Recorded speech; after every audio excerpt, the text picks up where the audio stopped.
Declaring someone a saint of the Catholic Church is a process that takes years. But what's actually involved? Well, each canonization includes a long process that's divided in several phases.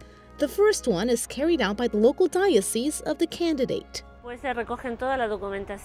This includes writing and gathering the testimonies of those who directly knew the person, so documents, letters, and declarations that shed light on the candidate's grace. The information is then sent to the Vatican, where it's reviewed by the Congregation for the Causes of Saints.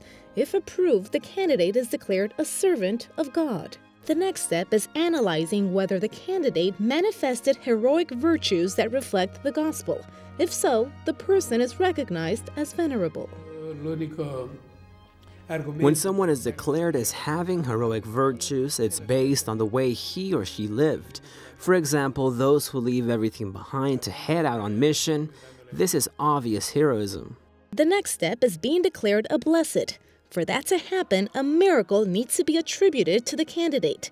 It's a process that involves scientists, doctors, and theologians, all of whom will look into the validity of the miracle.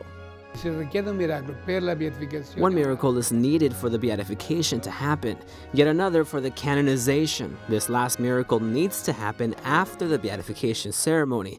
Unless the person is a martyr, in that case, a miracle is not necessary. When that happens, a prefect from the Congregation for the Causes of Saints can celebrate the beatification ceremony on behalf of the Pope in a location that's relevant to the candidate's life. From that point on, the blessed can be venerated. The last stage is to prove that a second miracle took place after the beatification ceremony. If it's approved, then the candidate can be declared a saint. Finally, the entire process comes to a close with a canonization ceremony in St. Peter's Square, where the candidate is declared a saint of the Catholic Church.